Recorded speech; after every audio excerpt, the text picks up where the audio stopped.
पुष्पं मौर्वी मधुकरमयी पञ्चविशिखाः वसन्तः सामन्तो मलयमरुदो योधनरथः तथाप्येक्यः सर्वं हिमगिरुसिते कामपि कृपाम् अपाङ्गते लब्ध्वा जगदिदमनोङ्गो विजयते क्वनत्काञ्चीदामां करिकलभकुम्भस्तननता परीक्षीणा मध्ये प्रणतशरश्चन्द्रवदने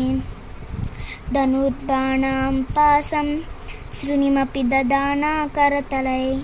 पुरस्तादास्तं नः पुरमतितुराहो पुरुषिका सुधासिन्धोर्मध्ये सुरविटिपावीटपरिवृते मणिद्वीपो नीपो पवनवति चिन्तामणिगृहे वाकारे मञ्चे परमशिवपर्यङ्कनिलयां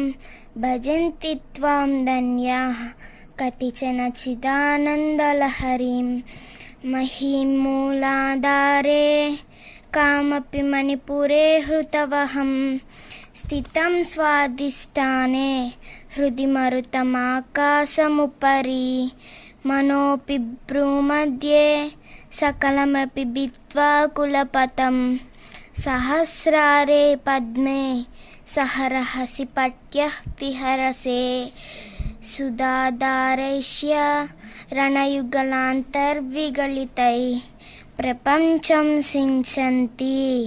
पुनरपि रसाम्नाय महसः अवाप्यास्वां भूमिं भुजगनिभमदृष्टवलयां स्वमात्मानं कृत्वा